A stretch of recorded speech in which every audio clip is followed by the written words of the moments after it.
I'm really excited for this next session. We've heard a lot of people talking about AI, and so we've brought the expert of AI himself into the building. So as you guys are moving, getting back into your seats, I think what's become really clear over the last few hours is that it's not all theoretical, right? Structured decision making is practical, and every organization right now is wrestling with the same question, which is like, what do we do with AI, right? And most of them are either moving too fast without a plan or moving too slow because they're paralyzed by all the options. So our next speaker helps organizations cut through all of that noise. Bob Royce is the president of the Understanding Group, a consultancy that specializes in information architecture and AI solutions. He's going to show us how structured decision frameworks can be used to build a defensible AI strategy. So please welcome Bob Royce. Thank you. Thank you, Omar. Let's see. There's a clicker. Yes? No. Yeah? Is that the clicker? Does that do it? All right. All right. Thank you. As Omar said, I'm Bob from the Understanding Group, and I am, AI is a pretty big topic, so I'm not going to define your AI strategy for you today. My hope is you've heard a lot about how Allovance is used for strategic decision-making and structured decision-making, and I'm going to hopefully highlight one of the key aspects of it, its ability to take qualitative inputs and look at how important that is in the age of AI. The AI story is unfolding. Some people warn of great peril, that we are moving too fast, that it's going to disrupt jobs, it's going to take things over. And then on the other side, there's people that are looking for great promise. And indeed, it's making medical advances, it's helping with energy solutions, and it is also doing quite a lot of work. Some of it's positive, not all of it's negative. The reality is that things are going so fast when technology advances exponentially. It's very difficult to get a sense of what's happening next. We're not very good at looking at, things that grow exponentially and realize that, if the room were getting filled exponentially fast, it would only be halfway filled one click before the last moment, right? And so some people talk about it in terms of a singularity. You can't really look past and see what the future is. But what you can do is you can look at yourself and people and organizations, because the reality is that people don't evolve exponentially. We don't grow that fast. Our intelligence isn't growing that fast. Even our adoption of technology is affecting how fast things are happening. We invented electricity well over 100 years ago, but there's still people in the world that don't have consistent electricity. And certainly we live in the U.S. where we have access to AI and readily accessible, but it will take time for its real impact to affect us. And so it's very important for you to choose your path intentionally, because there's no doubt. The one thing I don't want to leave you with any sense that I don't think AI is going to advance quickly or have a disruptive impact. It's going to affect what we're able to do, and therefore how we live our lives and what we do. So I want to just take a minute and kind of back up and get down to first principles about what are we even talking about with AI. Oh, there's my little timer. I just want to make sure I'm keeping track of things here. To start, let's just talk about what do we mean by intelligence? Because intelligence is a pretty broad topic, and it's not exceptionally well defined. But I hope we can agree that it is a variety of things. It is not just the ability to speak, like ChatGPT. Intelligence involves perception. It involves processing, identifying patterns, taking in novel situations and doing something about it, adapting, learning, and then taking action. And these are all things that are indicative of humans, and only some of them are actually able to be handled by machines. I won't spend a lot of time on this because Sharif went into this, but it's helpful to think about the kinds of intelligence even within our brain in terms of the system 1, system 2. And the thing I'll point out, because he did a really good job of kind of unpacking this, is that system 1, right, it's what I use to come up with names of people. I see somebody and boom, their name pops into my head, and that's system 1. I'm not thinking about that. But I can tell you from personal experience, it's not always right. In fact, I'm terrible with names. And so even with humans, that process, right, is not perfect. And I also want to kind of point out that we think about these things. There's also this idea of control systems, which are sort of in system 1, and that we don't even think about, the thing that allows us to breathe and that manages homeostasis and balance. And the reason I'm pointing these things out is because this is a helpful way to frame understanding what's going on with artificial intelligence. Because without going into deep history of it all, the kinds of artificial intelligence we have are all related to the kinds of intelligence that we have. So the system 1, intuition, fast, instinct, this is the statistical, probabilistic, the neural nets that are the basis for most artificial intelligence that we use daily. The chat GPTs and Claudes and so forth are all basically probabilistic kinds of things that work. And in fact, they were originally invented based on people looking at how the brain worked and neurons and wondering, could you use a computer to simulate that so we could understand how the brain worked? And then that kind of grew and it kind of died for a while until the computers got big enough to deal with it, and now we're seeing the fruit of it. On the other side are system 2, the slow, logical kinds of things. And so if you've ever dealt with an expert system, that is a system 2 type of artificial intelligence. And then there's control systems. And so when we think about the things that are getting amplified and what's coming, it's not just ChatGPT. It's not just the ability to write poems or do scripts. It's all kinds of systems that are working together. So formal logic systems, automated reasoning, expert systems. Generative AI, of course, is what's there, but that's part of a process for the deep learning, which is one of the technologies that's making so much advances in the medical space right now. So all of these are things that are coming together, and we're learning how to amplify those kinds of intelligence. We're building machines that allow us to do those things. Now, they're just machines. I tell people that, ChatGPT is the smartest intern you've ever had, but has no common sense, right? It's read 1 million books, but it's never left the room, right? It really doesn't know what's going on. You have to give it the context, which is a very interesting thing to have at your disposal. Something we've really never had. And where we're going is increasing automation, right? We're kind of at a point where in the software space, people are learning how to basically write standard operating procedures and specifications around what they want to get done on the one hand, and then kind of a script or scenario on how you test it on the other hand.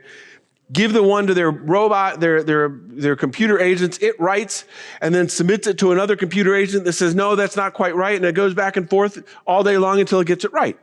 And there are teams that are writing software today where no human wrote a line of code and no human reviewed a line of code. All the human did was define what success looked like, and they figured out how to get the machines to do that. Now, that works for software. It's easy to predict.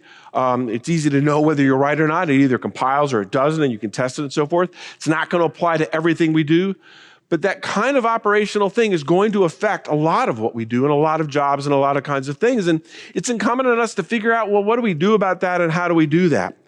And so before we go on to kind of like, what do you do about it? Let's look at a story, an example of somebody that really bought into this a couple of years ago. So Klarna is a Swedish buy now, pay later kind of firm, $14 billion doing this. And they really bought into this AI stuff big. They partnered with OpenAI and they invested in could they use AI in order to help them with customer support. And they bought in all in. They laid off 1,000 people and they brought in these chatbots. And from a quantitative measure, they were very successful. They handled 2/3 of their conversation. They reduced the average amount of time that it took to answer things. They had fewer repeat stuff. They saved $60 million. right? It's nothing to sneeze at. But did they succeed at the right thing? I mean, how many of you have ever had an experience where you're trying to get to a customer service person and you can't get through the chatbot? Yeah, I mean, it's the worst. And sure, it's great when it can answer my question instantly, and that's fine. I don't have to call. I don't really necessarily want to talk to a person until I do. And so the question that for Klarna has to be like, am I valuing efficiency and money or lifetime value? Right? And a lifetime value is not necessarily something as easy to quantify. I mean, you can quantify the lifetime value, but we know that the things that go into lifetime customer value are not all quantitative. A lot of them are qualitative. What was the person's experience? How did they feel? And the thing that Klarna has to worry about is that they were early movers, and so they got a certain advantage, but there was nothing unique to what they did that other competitors can't do, right? The challenge with artificial intelligence is that we all have access to the same frontier models. This is, it's a very democratizing, very leveling technology in a way. And it reminds me of the story from the Incredibles with Syndrome, right? He's going to steal the superpowers from the Incredibles so that he can give it to everybody because he got left out. He wasn't able to become one. And so when everybody's special, no one's special. Well, and this is the thing you have to face with artificial intelligence. When everybody in your industry, when every business has this intelligence, what is going to set you apart from your technology? And I'd suggest to you that the two fundamental things that you want to look at. One is your experiences, your context, your content, those kinds of things. That's sort of the information architecture side of the understanding group. How do you organize that in a way and get just the right stuff for it? Because if you haven't just junk through your junk drawer, right, it's going to find a lot of junk. It's not necessarily going to make and reason based on all the information. You need to structure it, and you need to give it some kind of structure. But the key thing I want to talk about today is your values. Who are you? What is important about your organization? What is it that you want to set you apart? And how will you then figure out how you're going to transfer that to your machines? And that means you actually understand your values and you have a way of capturing them. You really need to think carefully about what do you want to magnify. Artificial intelligence is an amplifier, and or at least when it's best used, it's an amplifier of intelligence. And I would suggest a couple frameworks to think about that are, I think, somewhat timeless. Because I can't tell you where the technology is going to go, but we can talk a little bit about human nature and what's going to be involved in actually getting people to respond to it and work with you. And one is to recognize the difference that we're making in terms of what's happening. So we're coming out of the Industrial Revolution. We've all benefited from it, where we basically built better and better, bigger and bigger machines that basically compensated for our lack of strength, right, and capability. And I grew up on stories of John Henry, fighting the steam engine, and he wins and then dies. Right? Which is sort of a moral, kind of a moralistic story about, you really don't want to break your back for a living if you can help it. We like to work with our hands, but I'm happy to have a car. I'm glad I didn't have to walk here, right? I gladly traded that. But with intelligence, amplifying my intelligence, I'm not so sure I want a machine taking over for what I do. Right? So we really need to have a mindset. We've been organizing ourselves around machines. Go to the factory, work on this big machine, work 24/7.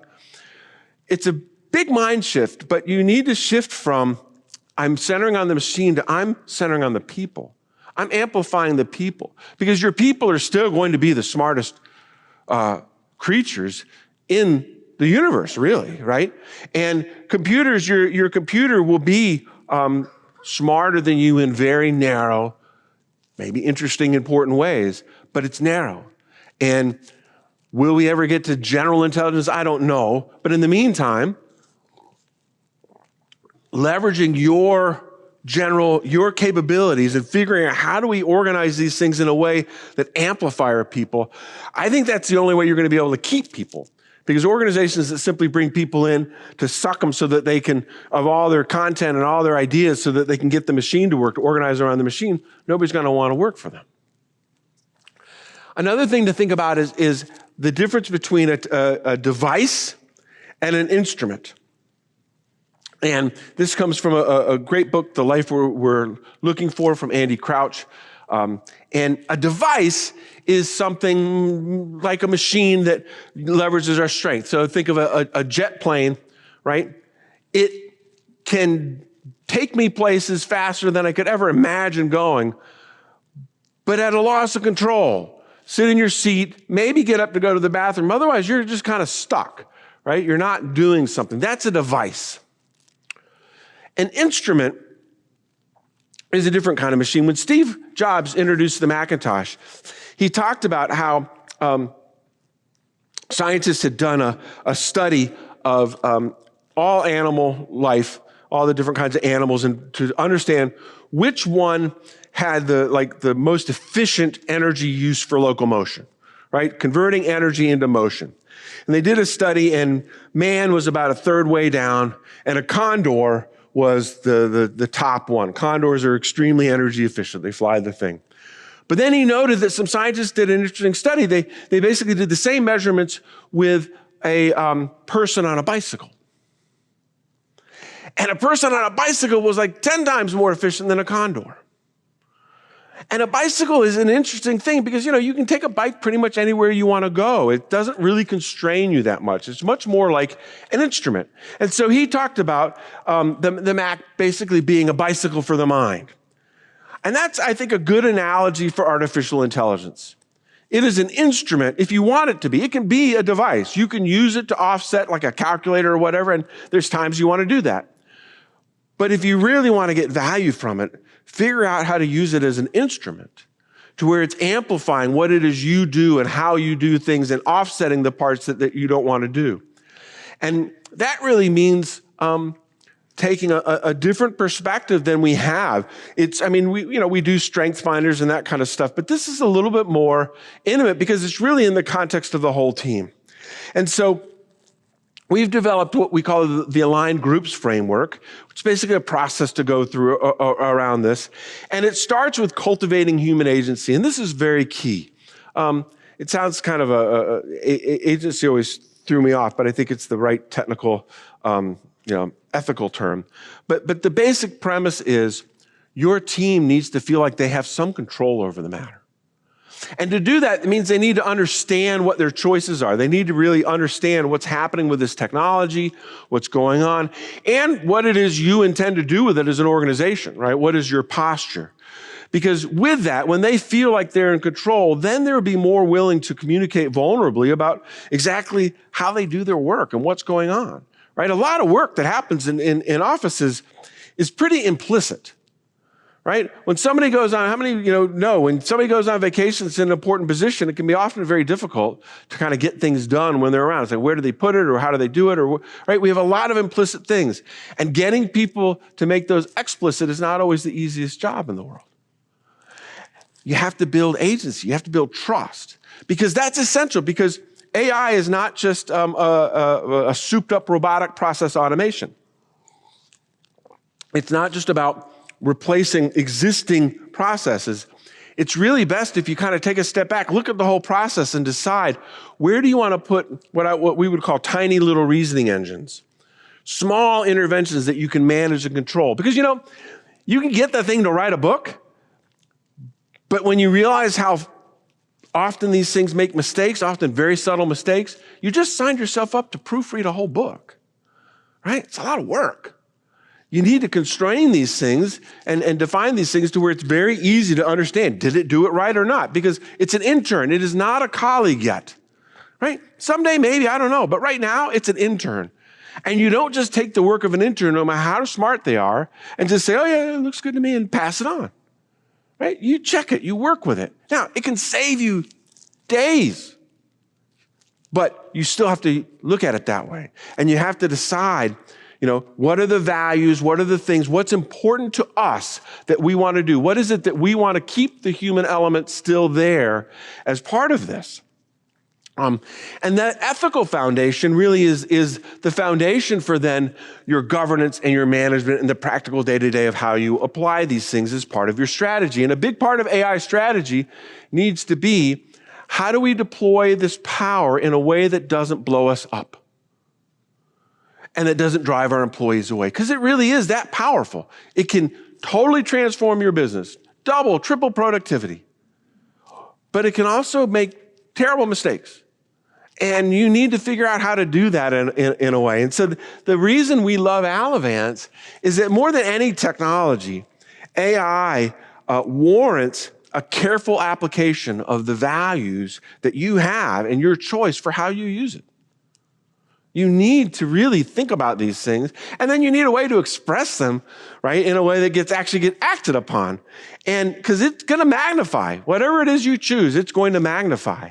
And Allovance actually lets you do that, right? You can build it in qualitative KPIs and qualitative things around that so that as you're thinking about things, you can take into account the value, qualitative aspects. And in a world where the technology is advancing, and it's basically making it easier and easier and easier to use technology. And if you've been around technology and business for a while, you may have heard the phrase, it's not just technology, it's people, process, and technology. And AI amplifies that big time, the people process part, because it's allowing you to do things with technology you've never done before. When I was early in my career doing website stuff, right, it was so hard to get these things to do anything that making it usable for a person was like, maybe, right? People process, I don't know, but look at what it can do. It's great. Well, now that doesn't cut it anymore. Your people and your process are what the technology is enabling. We have the opportunity to do that. Now we need to decide what it is we want to amplify. And so, AI is a journey. Choose your path carefully, and use Allovance to help you capture all of that as how you build that into your plans. So I've got 2 minutes can I take a question? If anybody, should we take a question or just, all right. Any questions? You got a book? I don't. Have you got a book? No, not yet. I said he needs to write a book, and then I looked at Edwin. Thank you. No, but we'd be happy to talk with your organization about all of this. It's fun stuff. It's exciting times. Scary, but exciting. All right. Thank you.